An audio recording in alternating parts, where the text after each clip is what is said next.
Buenas noches, hermanos. Ha sido una semana complicada.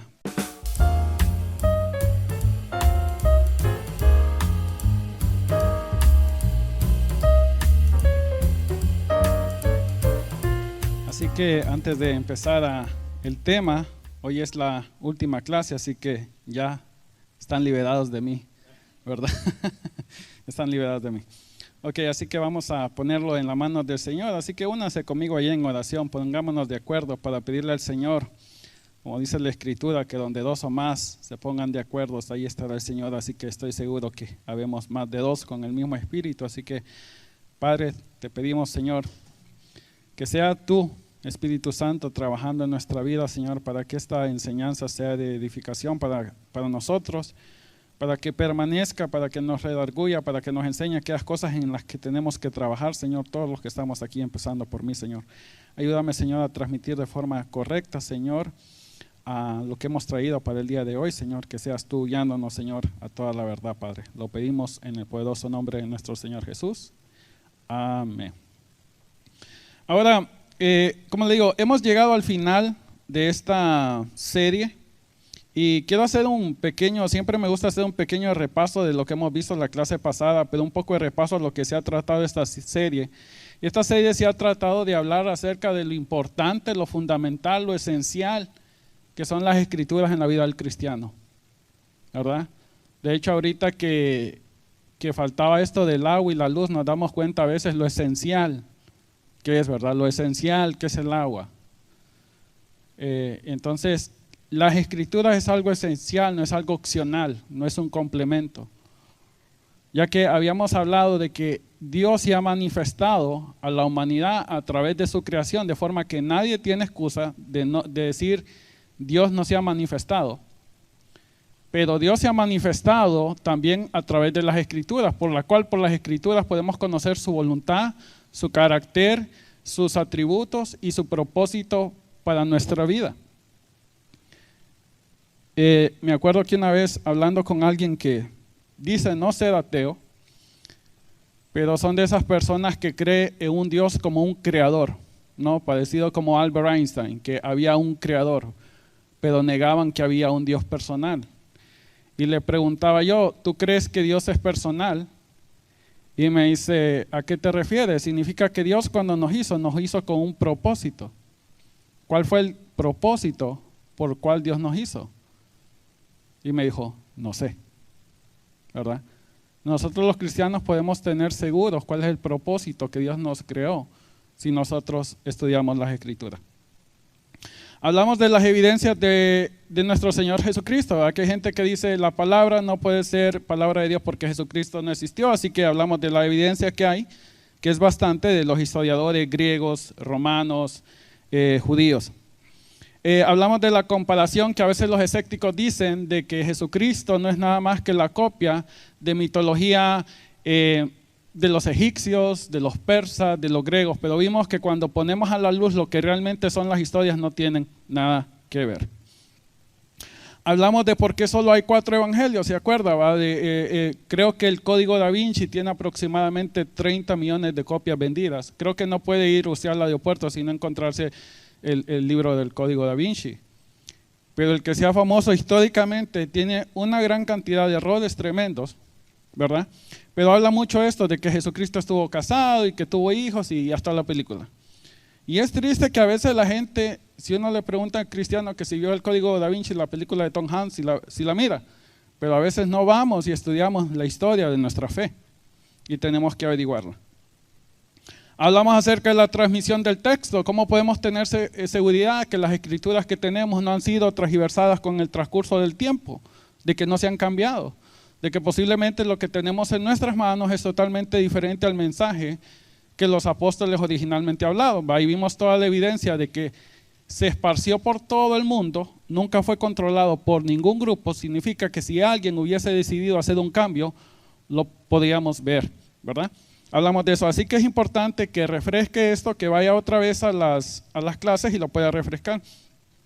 Hablamos de la naturaleza de las escrituras, que es lo único que es el aliento de Dios, es lo único que es inspirado de Dios. Y algo podemos estar seguros que es infalible, es la palabra de Dios. Los seres humanos, los hombres, no somos infalibles, empezando por mí.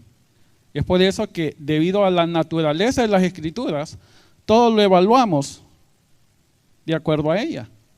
Todo está sujeto a las Escrituras y no puede haber una autoridad por encima porque es la palabra de Dios. Es la forma en que Dios se ha revelado a nosotros.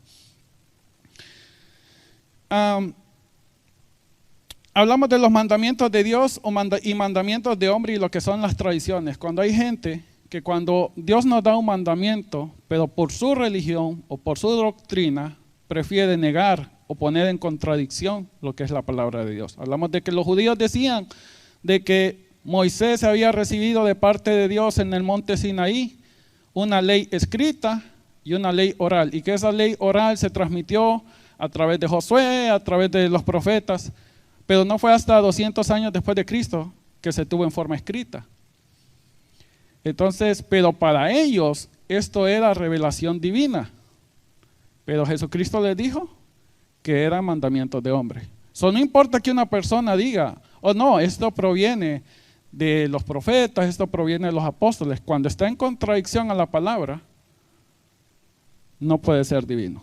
El Espíritu Santo no puede revelar algo que contradiga lo que ha revelado previamente, ¿no?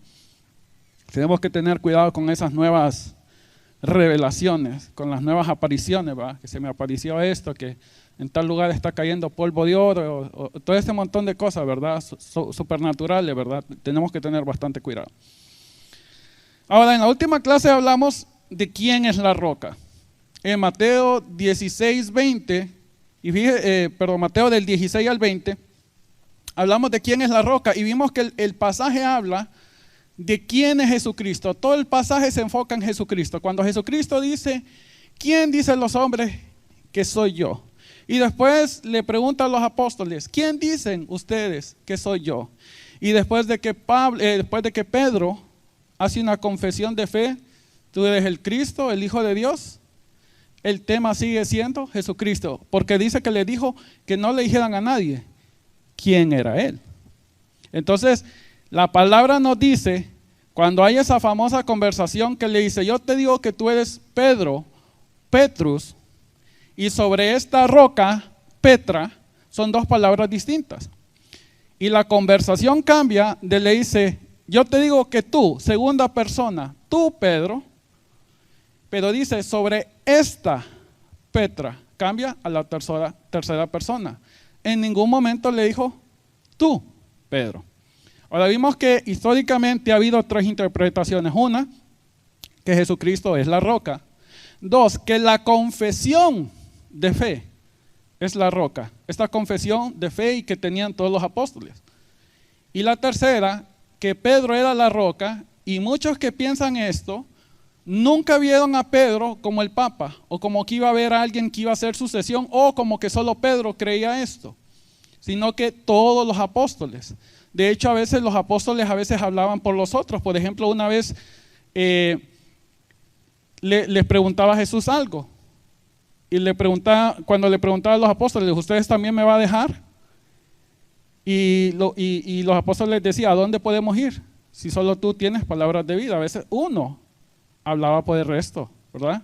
Hay una parte que dice, Señor, creo que es Pedro que le dice, lo hemos dejado todo por ti. No dice, yo lo he dejado todo por ti, dice, nosotros hemos dejado todo por ti. O sea que esa era la creencia de los apóstoles. Entonces mucha gente dice que es Pedro con este grupo de apóstoles sobre la cual se iba a fundar la iglesia, no que era necesariamente Pedro. Pero Roma dice de que esta era la única interpretación. De hecho, aunque los números son bien complicados porque algunas personas dicen que fueron 17 las personas que creen que Pedro es la piedra, 16 que Jesucristo es la piedra y 44 que es la confesión de Pedro, y hay varios números, pero en ningún momento que Pedro es la piedra es la mayoría. Pero Roma nos dice que no, que esta siempre ha sido la creencia de la iglesia. Históricamente no es cierto. Pero lastimosamente, cuando no revisamos la historia y ponemos nuestra confianza en una religión, asumimos que es cierto, ¿verdad? Vimos cómo las escrituras nunca muestran a Pedro como un papa. Nunca los apóstoles lo tratan como el líder. De hecho, es Pablo el que reprende a Pedro enfrente de todos. Vimos que Pedro tenía miedo a los de la circuncisión. ¿Usted se ha dado cuenta el poder que tiene el Papa? Especialmente cuando usted va mucho tiempo atrás, cuando estaban los reyes.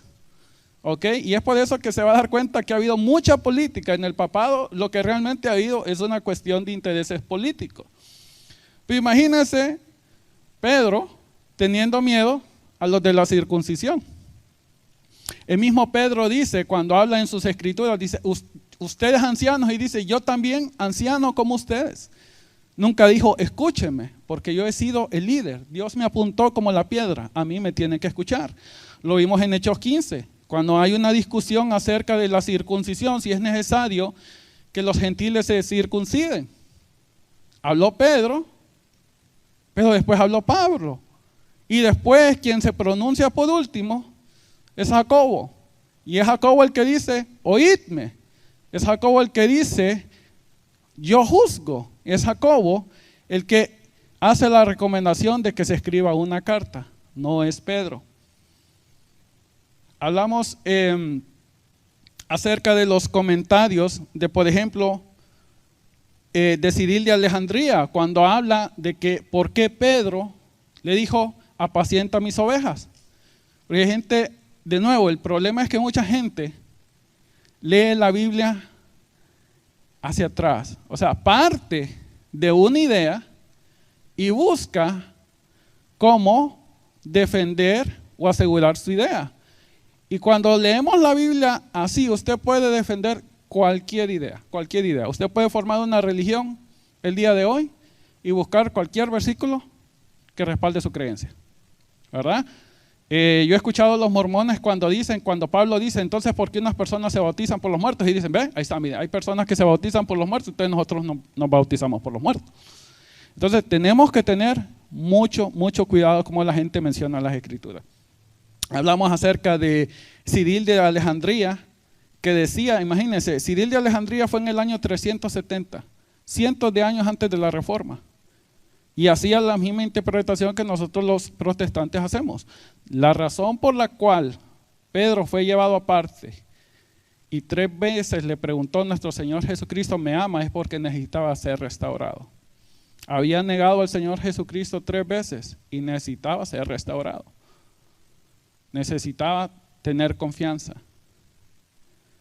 Entonces, y eso fue en el año 370. También vimos la interpretación de quién es la piedra, según San Agustín de Hipona, uno de los más famosos teólogos que hay. Así que podemos ver que no es correcto, es falso decir que la visión de que Pedro es la piedra es la posición que se ha tenido por cientos de años, cuando no es correcto históricamente. Como le digo, se ha manejado mucha política. De hecho, en el año 1378 al año 1417, ¿sabía usted que hubieron 3 papas? Si usted no lo sabía, en esos años hubieron 3 papas.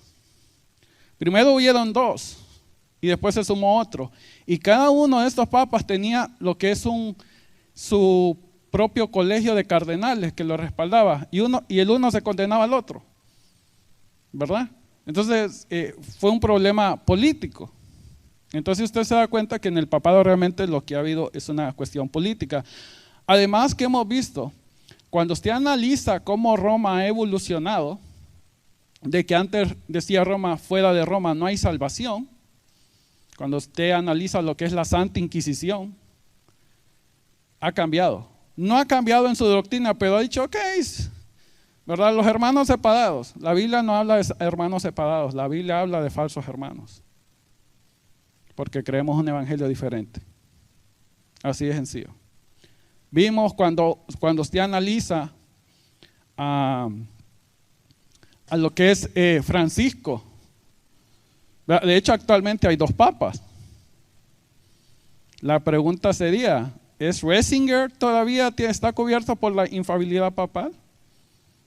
Porque los papas por lo general se retiran cuando mueren y viene un sucesor.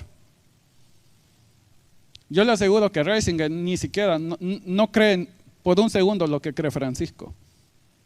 Y si usted se va unos 500 años atrás, posiblemente a Francisco ya es terminado, muerto por las cosas que dice. Todos somos hijos de Dios. La Biblia no dice que todos somos hijos de Dios. Y cuando analizamos de que ahora los medios de comunicación es la forma por la cual la gente se educa, cuando él habla, ese es el efecto que tiene en las personas. Así que hablamos de que el vicario de Cristo, el representante de Dios, es el Espíritu Santo. Es por eso que dice el Señor Jesucristo, les conviene que yo me vaya. Porque de hecho la forma en que estaba él, en forma de siervo, tenía limitantes en su cuerpo humano. Pero el Espíritu Santo dice que está en ustedes, la omnipresencia, ¿verdad? Él es nuestro consolador. Él es el representante, Él es el que nos guía. No un hombre. No, Oltus Cristo. Yo sé que muchas personas, mis amigos católicos no lo entienden, pero cuando entra el cura ahí, él es Oltus Cristo, es otro Cristo, presentando el sacrificio que no presenta a nadie, no perfecciona a nadie, porque usted puede ir a misa 100 veces, usted puede ir a misa a ser bautizado, entrar en el estado de la gracia, ir a misa a purificar sus pecados veniales y al final cometer un pecado mortal y ser apartado por Dios para siempre.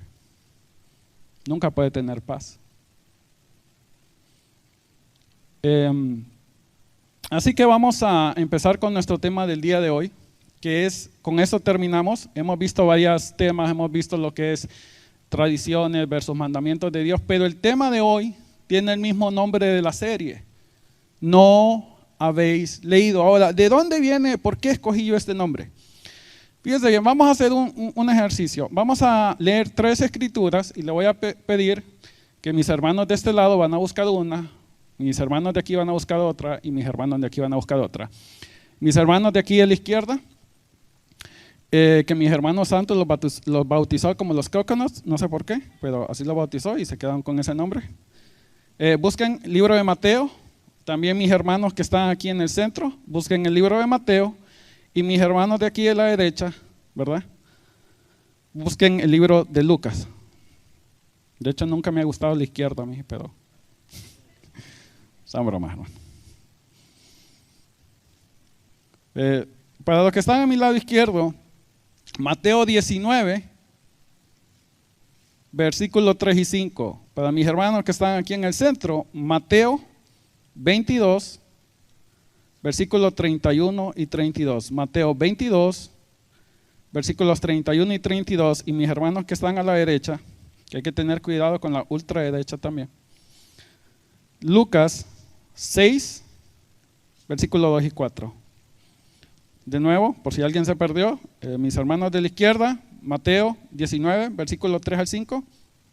Mis hermanos del centro, Mateo 22, 31 y 32. Y mis hermanos de la derecha, Lucas 6, de 2 al 4. ¿Listos? Ok. Fíjense bien el primero, Mateo 19, versículos 3 y 5. Entonces, vinieron a él los fariseos tentándole y diciéndole, ¿es lícito al hombre repudiar a su mujer por cualquier causa? Él respondiendo les dijo, no habéis leído que el que los hizo al principio, varón y hembra los hizo. Y dijo, por esto hombre dejará padre y madre y se unirá a su mujer y los dos serán una sola carne. Fíjese bien cuántas veces dice un hombre y una mujer, porque yo he escuchado que mucha gente dice que Jesucristo nunca habló del matrimonio homosexual, con todo el amor que le tenemos a las personas que sufren de atracción con el mismo sexo. Basándonos con ese criterio, la palabra nunca mencionó nada acerca de vivir con 2 mujeres, ¿verdad? O la pedofilia. Fíjese que bien dice un hombre y una mujer, no un hombre y 2 mujeres, no un hombre y un niño, un hombre y una mujer. Ese es el plan de Dios. No se queje conmigo, ese es el plan de Dios.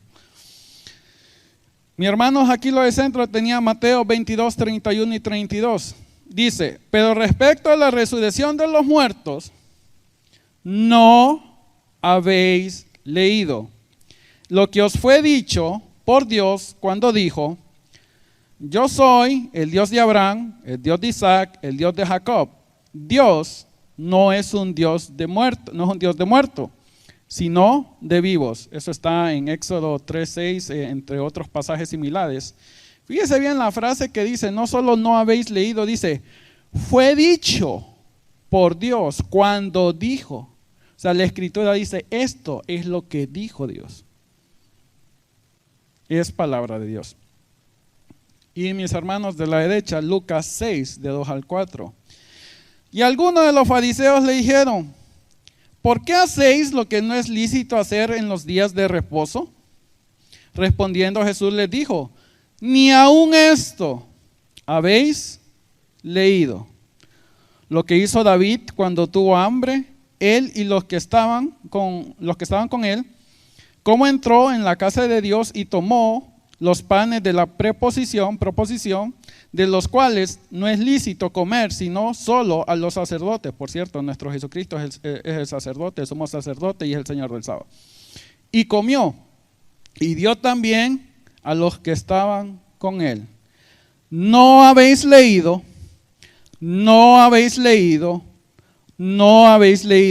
¿Leído el qué? Lo que está en la Escritura. Mira, hermano, si con algo yo quiero que se quede en la clase es una cosa. Olvídese de lo histórico, olvídese de la mitología. Una cosa le pido que guarde en su corazón de esta clase. Dios hace al hombre responsable por lo que está en la Escritura. Se lo voy a repetir otra vez. Dios hace al hombre responsable por lo que Dios le ha revelado en las Escrituras. Y si nuestro Señor Jesucristo, Dios en la carne, hizo responsable en aquellos tiempos, hermano, donde no todas las personas podían leer, donde no se tenía el acceso a las Escrituras como lo tenemos ahora, imagínense cuánto más se demanda y somos responsables nosotros de lo que está en las Escrituras. Porque no tenemos excusa, hermano. Tenemos todo tipo de formatos de Biblia. Colores, tamaños. Si usted tiene la vista así como yo, que ya se va gastando, tamaño grande, letras doradas, letras rojas. Lo tiene en forma electrónica, teléfonos, tabletas, inclusive en versión audio si usted no puede leer. No tenemos excusa, hermano. Dios hace al hombre responsable por lo que se encuentra en las Escrituras. Así que usted no puede decir que no ha leído. No tenemos excusa delante de Dios. Fíjese bien que las Escrituras nos enseñan quién es Dios y sus atributos. Dios es único. Hay atributos que solo le corresponden a Él. Es por eso que decimos que es muy peligroso cuando usted dice que usted le puede orar a una persona más, porque le está dando atributos que solo le pertenecen a Dios. Solo le pertenecen a Dios. La alabanza solo le pertenece a Dios. Es por eso que cuando hablamos con nuestros testigos de Jehová, les digo, usted me está diciendo que el Señor Jesucristo es una criatura. Y a esa criatura es un nombre que está sobre todo nombre, donde toda lengua va a confesar que Él es el Señor, donde toda rodilla se va a arrodillar. Usted me está diciendo que una criatura muy exaltada, eso es idolatría. Darle la gloria que solo le pertenece, porque Dios dice, mi gloria no la comparto yo con nadie. ¿Cuál es el evangelio? ¿Cómo soy justificado delante de Dios? ¿Cómo soy declarado yo justo delante de Dios? Si usted le han puesto un ticket o ha tenido que ir a la corte, ¿cómo usted es absuelto en la corte? Y no lo vamos a entender, hermano, hasta que usted se dé cuenta de la multa que usted tenía. Hasta el día que usted se da cuenta lo que ahí tenía, se da cuenta que es imposible que usted lo pueda pagar. Y sin la gracia de Dios podíamos vivir 100,000 vidas, como dicen los que creen en la reencarnación, y nunca pagarle al Señor, porque Dios no nos ha pagado conforme a nuestros pecados. ¿Cómo debo de vivir en este mundo? Debemos ser la sal y la luz del mundo. Nosotros somos la sal, hermano. Nosotros, los cristianos estamos en un estándar superior y diferente al demás de las personas que conocen a Cristo. Cuando viene alguien en la calle y le grita, porque alguien se le cruza en la calle, si no conoce a Cristo es una cosa, pero si es un creyente es diferente. Debemos de tener cuidado de la forma en que nosotros vivimos. ¿Cómo debo tratar a mi esposo o a mi esposa? ¿Va? ¿Cuál es el estándar de Dios? Que es muy alto. Así como Dios, Jesucristo, amó a la iglesia. Qué difícil amar a la esposa así, dígamelo a mí. Y solo lo podemos hacer a través del Espíritu Santo. Si no, pregúntenselo a mi esposa, que me conoce bien, ella puede hablar de mí, de lo que Dios trabaja conmigo constantemente. No de lo que dice la doctora Corazón, ¿verdad? No lo que dice la doctora Polo ahí en, ¿cómo se llama el programa mugroso ese? ¿Cómo es? ¿Quién tiene la razón? No me acuerdo, ¿verdad? O Laura de las Américas, o que pase, desgraciado, todas esas cosas, ¿verdad? No ese consejo, no ese consejo del mundo, sino que el estándar de Dios. No de, tu esposo te trata mal, dale fría la comida. Dale celos a tu esposo. Ese no es el estándar de Dios. Ese no es el consejo de Dios. ¿En quién debo tener puesta la mirada? ¿El hombre o Dios? Hay una enorme tendencia en el ser humano de idolatrar personas. Y pasa bastante en el medio protestante también. Hay gente que no se atreva a hablar más de una persona o criticar la enseñanza de alguien porque se lo puede comer vivo. ¿Verdad? A veces critican a nuestros amigos católicos, ustedes son unos idólatras. He visto hermanos protestantes que, cuidadito hermano, puede salir muerto de algún lugar si habla mal de una persona, ¿verdad? ¿Cómo debo de tratar a mi hermano? Dice la palabra, soportándonos unos a otros y perdonándonos unos a otros, si alguno tuviera queja contra otro. Nadie es una fresa en crema, empezando por mí. De nuevo, si usted habla con mi esposa, yo sé que me miro muy simpático, muy guapo, muy agradable, muchas cosas, pero las apariencias engañan. Y mis hijos me conocen cuando tengo mal humor. Y Dios sigue trabajando en mí. Y así como nadie es una fresa, hermano, tenemos que perdonarnos los unos y los otros, porque la Biblia dice que el que dice que ama a Dios y no ama a su hermano es mentiroso. Todos cometemos faltas, hermano. Todos cometemos faltas. Sí, pero es que mi hermano, por eso como dice el hermano, le pongo de apodo el Dorito, dice, porque no lo trago, aquí se me queda. Si usted dice que ama a Dios y no ama a su hermano, es mentiroso. ¿Cómo debo tratar a mi enemigo? ¿Qué significa amar a mi enemigo? Muchas veces cada vez que decimos la palabra amar pensamos que es una sensación aquí, ¿va? Como cuando miramos al muchacho o a la muchacha que nos gusta, que sentimos aquí unas maripositas, o a veces es falta de comer también, ¿verdad? Pero pensamos que el amor solo es algo que se siente. Obviamente cuando usted tiene un vecino mala sangre, como dicen mis amigos venezolanos, que le pasa tirando basura, que tiene muchos problemas, cuando usted no lo mire no va a sentir cosquillitas aquí. El amor es acción. Es aquella persona que en el amor de Cristo, aunque Él tiene mal deseo y aunque me causa daño, yo oro por Él para que Dios lo bendiga, no para que Dios le mande fuego. Yo oro por Él y en algún momento, si puedo ayudarle, le voy a ayudar. El amor no solo es sentimiento. ¿Ok? Es por eso que muchas parejas dicen, ya no siento nada por Él. Qué bien. La santidad, ser apartado y diferente, el buscar el rostro de Dios, todas estas cuestiones están en las Escrituras. Las tribulaciones en nuestra vida, ¿verdad? No hay tal cosa que en nuestra vida es un viernes todos los días, porque no lo hay. No lo hay, hermanos. ¿Cómo me debo unir? No debo de unirme en yugo desigual. Fíjese, le voy a decir una cosa, no solo eso habla del matrimonio. Aquellos que están solteros todavía, independientemente de su edad, le voy a decir una cosa, es muy difícil casarse con un hombre o con una mujer temerosa de Dios cuando usted tiene parejas que no son creyentes. No solo se refiere al esposo, se refiere al noviazgo también.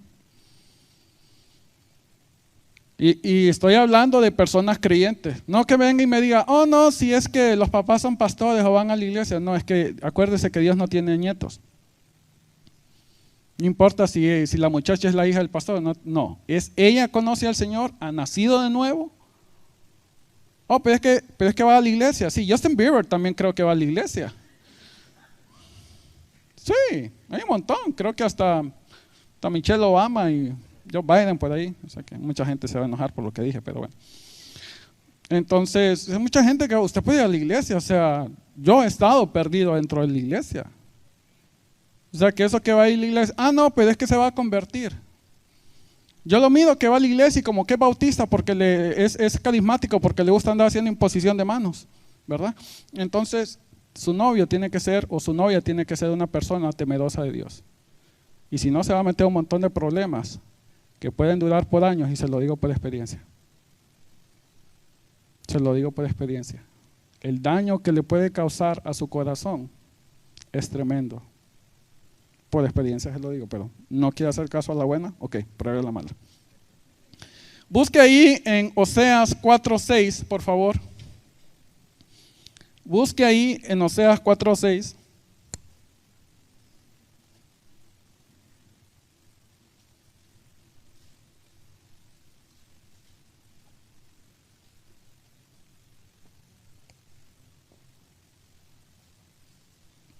Y dice así: mi pueblo, ¿hay pueblo de Dios aquí, hermano?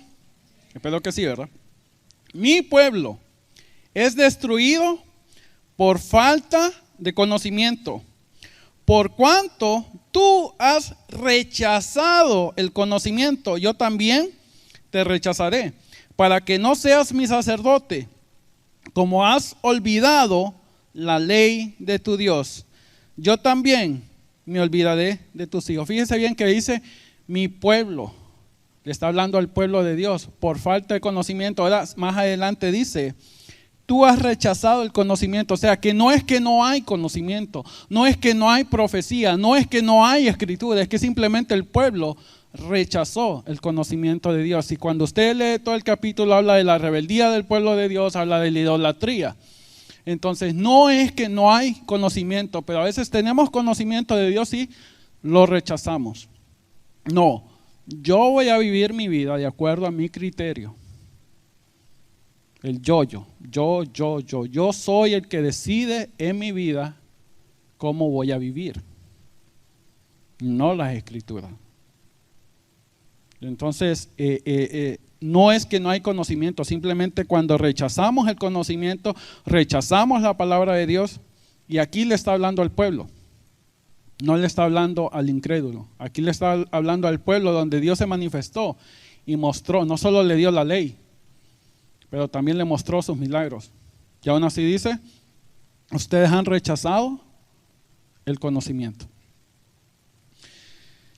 Debemos de tener en cuenta que las escrituras nos dan muchas advertencias en cuanto al falso evangelio, ¿verdad? Este falso evangelio que siempre se ha estado transversando, como dice la escritura en Gálatas, no es que haya otro evangelio, pero hay unas personas que transversan en el evangelio. Falsos profetas y maestros. Vaya al libro de Judas, por favor, versículo 16. Libro de Judas, versículo 16.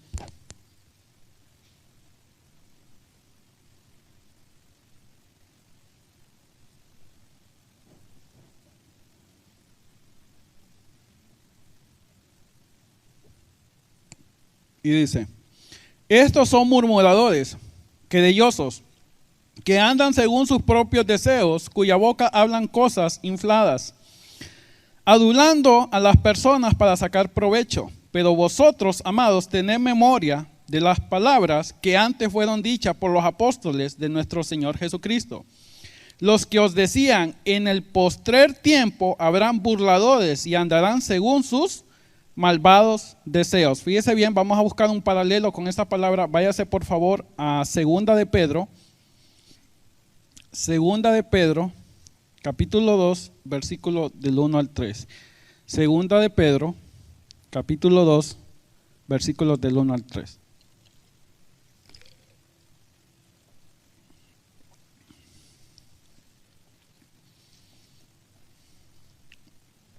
Y dice lo siguiente: pero hubo, tiempo pasado, también falsos profetas entre el pueblo, como habrá entre vosotros falsos maestros, que introducirán encubiertamente herejías destructoras y aún negarán al Señor que los rescató, atrayendo sobre sí mismo destrucción repentina.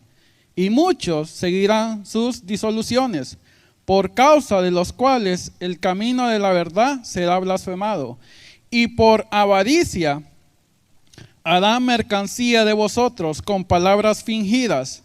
Sobre los tales ya de largo tiempo la condenación no se tarda y su perdición no se duerme. Fíjese bien que dice hubo falsos profetas. Siempre ha habido falsos profetas. A mí me da risa cuando la gente acusa a todo el mundo es un falso profeta, ¿verdad? Y parece que solo cuando apareció la reforma, todos falsos profetas. Siempre ha habido. Siempre ha habido y siempre habrá falsos profetas. ¿Y cómo los distinguimos? De acuerdo a las Escrituras. Y por ellos el camino de Dios es blasfemado. Por eso mucha gente dice, no, yo no voy a la iglesia porque todos estos son unos bisneros que hacen, que transean con la fe. Pues la Biblia es clara. A mí me da risa especialmente cuando los ateos siempre dicen, pasan hablando de eso cuando esto prueba de que Dios existe porque está profetizado, de que dice, y harán mercancía de vosotros. No sé de verdad cuál es la parte de la Biblia que no leen, las advertencias están ahí. Dice, traerán herejías encubiertas utilizando, manipulando las Escrituras y después enseñan y engañan a otros. Y fíjese que se hace un problema bien complicado porque no solamente engañan, sino que engañan a otros. Y hay personas que están engañadas. Hay personas que sí, hermanos, conocen esto del negocio y lo hacen con intención completa. No son personas creyentes, son lobos, esos son los que son. Pero hay personas que cuando se dejan guiar por estas enseñanzas caen ellos mismos. Y según ellos las Escrituras hablan esto. Y se empiezan a desarrollar estos grupos, ¿verdad?, de personas. Fíjese bien, pero si la gente escudriñara las Escrituras, detectaría estas doctrinas. Así que no tenemos excusa de decir que fuimos engañados. No habemos leído. A veces, hermano, yo no sé si usted se da cuenta. Yo a veces miro por la televisión y yo digo, pero ¿cómo es posible que la gente crea eso? Porque a veces hasta la forma en que se pide dinero, no se pide ni cortés, hermano. O sea, se insulta. He visto gente que le dice, no, que primero los de 1000. Y porque tal vez él traía 200, ¿verdad? Y yo digo, pero yo soy el primero que ahí me doy la vuelta y me voy. Pero es porque no han leído. Porque obviamente cuando entendemos de que cuando una persona no conoce a Cristo y es un bebé en la fe, ¿te acuerdas que hablamos del bebé en la fe y que usted necesita alimentarse para crecer y para madurar? Es llevado, ¿verdad? Y especialmente la gente empieza a disparar versículos por todos lados. Estaba escuchando el día de ayer un señor muy famoso, me voy a evitar decir el nombre para enfocarme más en la enseñanza, pero hablaba del favor extendido. Decía favor extendido y hablaba cómo a él se le había dado un favor y él podía extenderlo a las personas que estaban con él o colaboraban con él. Y estaba hablando ahí en Salmos 35. Y yo fui a ver Salmos 35, no tenía nada que ver con eso. No tenía nada que ver. Habla de cuando Dios sanó a David, ¿verdad? Y hablaba cómo el sufrimiento viene temporal, pero el favor de Dios dura toda la vida. Nada de que es extendido, nada que usted viene, es un favor que usted recibe y se lo va a transmitir a otra persona. Tiene nada que ver con las Escrituras, nada. Pero es deber de la persona escudriñar las Escrituras. Por eso le digo que es entendible cuando una persona que apenas conoce a Cristo, de las cuales nosotros debemos orar, entra a un lugar y nunca ha escuchado la palabra del Señor y entonces es engañada. Pero después de 1 año, 2 años, 3 años, esta persona sigue engañada porque no leemos la palabra. Dejamos que la gente, ¿verdad? Porque el trabajo de los maestros, de los pastores, es comunicar y transmitir la palabra, de enseñar. Pero a veces la gente se quiere quedar solo con eso. Y queremos hacer como el pueblo allá en el libro de Éxodo, cuando le decían a Moisés, no, ve tú, allá, ve tú y nos cuentas. Porque peligroso llegamos allá y morimos, ¿verdad? Porque ellos sabían su pecado. No, allá que vaya el pastor, que el pastor ahí, que el pastor se ponga en ayuno 40 días y 40 noches, que el pastor vive en santidad ahí, y que ya con él que tenga la unción ya todos estamos bien. Pero que no nos llame el pastor a ayunar, porque no, él es el pastor, yo porque voy a ayunar, si es el trabajo de él, ¿verdad? Solo es el único que puede vivir en santidad, el pastor, nadie más. Entonces, lo mismo, hermano, cuando no estudiamos las escrituras, o sea que no podemos dar excusas, no, es que yo llegué a una mala iglesia, yo no sabía que ahí eran falsos profetas, falsos maestros. Claro que sí, porque fíjese bien que la Biblia, nuestro Señor Jesucristo dijo de los fariseos, cuidado de la levadura de los fariseos. Y de nuevo, los fariseos eran las personas que eran estudiados en las escrituras. O sea, yo sé que actualmente nosotros lo hacemos como una forma de, una expresión expresiva, fariseo. Pero en aquellos tiempos no. Tenían su papel, tenían su rol. De hecho, si se fijan, si ustedes leen cuando Jesucristo sanaba a alguien o a los leprosos, dice, preséntate donde el sacerdote con la ofrenda. O sea, ellos tenían un papel que hacer. Pero le dijo a los apóstoles, cuídense de la levadura de los fariseos, porque solo la escritura es lo único perfecto y puro que tenemos. Por su naturaleza es que todos lo debemos de examinar. Y es por eso que alguien no tiene excusa. No sabía. Pues es que yo nunca había leído la Biblia. Entonces el pastor me dijo eso, que pactara y que así como es mi semilla de grande, así es el fruto de grande, ¿verdad? Y todas esas cosas. Bueno, ¿y usted no habéis leído, dice la palabra? Pero el problema que pasa, hermano, es que a veces la gente solo quiere leer, oír lo que ellos quieren escuchar. Háblame de prosperidad, pero no me hables de santidad. Háblame de ser lleno del Espíritu Santo, pero no me hables de ir a evangelizar. Y quieren solo buscar la mano de Dios, pero no el rostro de Dios. Conocer al Señor es una relación personal con Dios. ¿Y cómo se ha revelado Dios a mi vida? A través de las Escrituras. Y tengo acceso directo por la sangre de Cristo al Padre. Si usted necesita, esta frase me gustó de un apologista, si usted necesita un intercesor entre usted y Jesucristo, usted no conoce a Jesucristo. Sea quien sea. Si usted necesita un intercesor entre usted y el Señor Jesucristo, sea como usted le llame, sea un santo, sea un pastor, sea un maestro, usted no conoce a nuestro Señor Jesucristo, porque necesita un intercesor,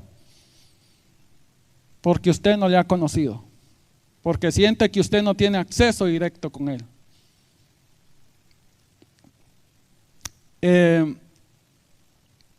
Fíjese bien que quiero terminar con esto. En esta semana, pues ya veis lo que ha pasado con lo de el clima y el viento y el hielo y todo eso. Casi todos aquí, a más de algunos se le fue la luz, ¿no? A más de algunos. A mí se me fue por un día, hay personas que se le fueron por 2 días. Son raros, pero la mayor parte de gente, yo creo que no hay una persona que no conozca a alguien que no se le fue la luz. Y qué feo es vivir en tinieblas, ¿no? Qué feo cuando no hay luz, que se anda tropezando uno con todo. Ahí andaba yo con un candelabro, me parecía alma en pena yo, así, y como estoy trigueñito no me miraba. Entonces, es feo estar en tinieblas, pero lo peor es no saber que se está en tinieblas.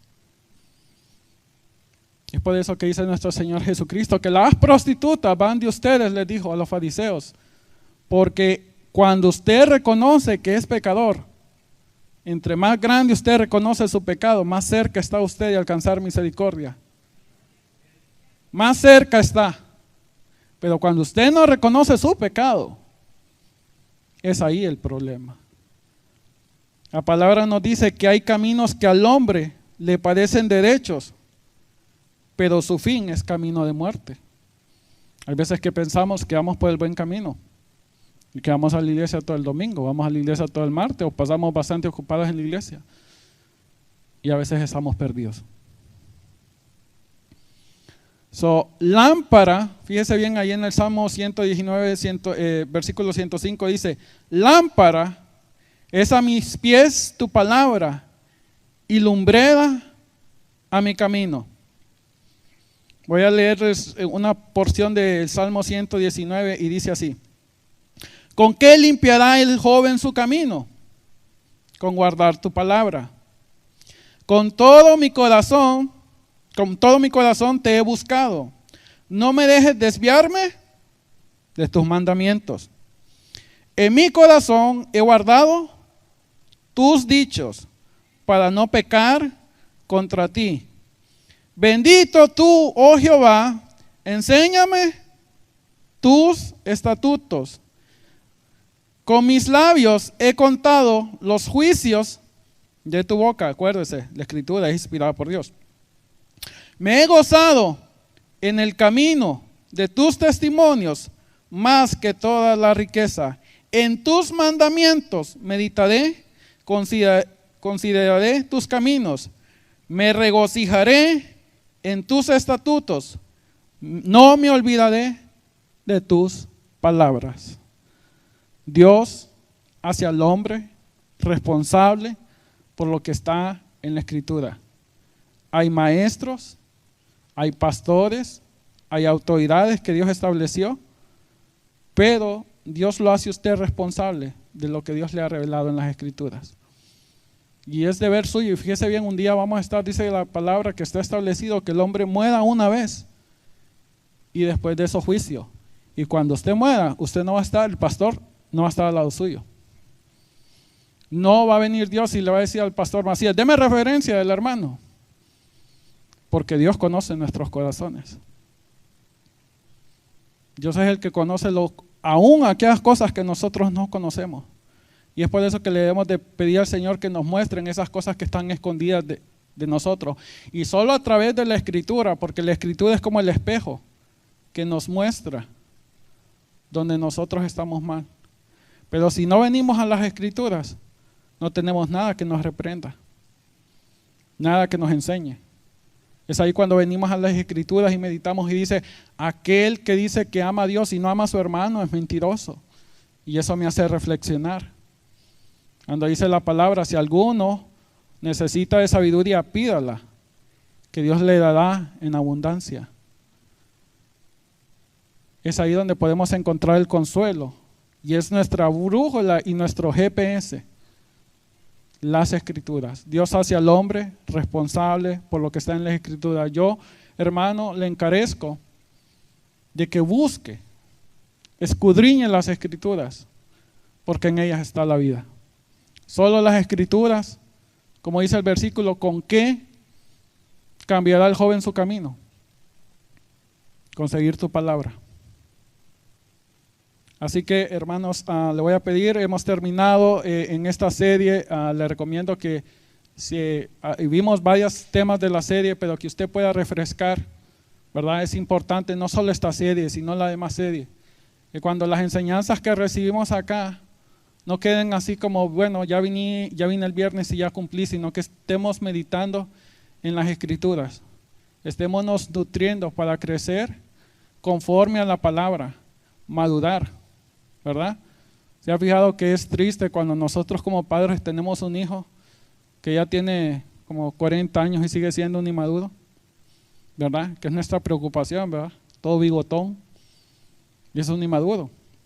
A veces así tenemos 10, 15, 20 años en Cristo y no hemos madurado. ¿Por qué? Porque no hemos profundizado en las Escrituras. Así que le voy a pedir que ahí cierre sus ojos. Pero quiero motivarle, hermano. Yo no sé cómo está su situación con el Señor, pero déjeme decirle. No importa cuál sea su situación con el Señor, si usted siente de que se ha enfriado, que anda tibio, que tal vez usted no ha perseverado en las Escrituras como debería, hoy es tiempo. Hoy es tiempo y Dios no rechaza un corazón constricto y humillado. Si usted viene al Señor y le dice: Señor, he sido un poco haragán en leer tu palabra, no he escudriñado tu palabra, ni le he dado el lugar que he necesitado darle. Es más, aún en este momento usted puede decir: no siento el deseo de ir a mi casa y leer las Escrituras. Usted puede ser sincero con el Señor, porque Dios conoce su corazón. Y recuerde que esa es la ventaja que tenemos con el Señor. Él nos conoce y no hay nada que podamos esconderle. Así que tenga libertad de abrir su corazón y decirle: Señor, aun cuando mi mente entiende esto, mi corazón se ha separado de ti. Estoy escuchando que debo meditar en la palabra, pero en mí no hay la motivación de hacerlo. Te pido que me transformes y que seas tú, Espíritu Santo, quien despierte un fuego en mi corazón para buscar de tu palabra, para poderte conocer, para saber cuál es tu propósito en mi vida, para que yo sepa cuáles son aquellas cosas que debo de corregir en mi vida, para saber en qué talento o en qué cosa tú me quieres utilizar, reconociendo que tú no nos necesitas a nosotros, nosotros te necesitamos a ti. Sea sincero ahí con el Señor. Solo Dios sabe lo que está pasando en su mente, lo que está pasando en su corazón. Recuerde, Dios sabe lo que existe en su corazón. Aún a veces nos cuesta expresar y hablar con Dios y decirle, pero es ahí donde el Espíritu Santo, que escudriña nuestro espíritu, que conoce aún aquellas cosas que nosotros nos cuesta expresarle a Dios. Pídale ahí al Espíritu Santo, que es una persona. Escudriñame. Escudriña mi mente, escudriña mi corazón, escudriña mi espíritu, Señor. Aviva el fuego que hay en mí. Si estoy frío, muéstramelo. Si estoy tibio, muéstramelo. Y si estoy en fuego, avívalo más, para que yo te pueda servir. Pon, Señor, en mí el amar tu palabra, con el deseo de conocerte más, de tener una relación íntima y saber quién eres tú, para poder aprender de tu santidad, para poder reconocer mi pecado.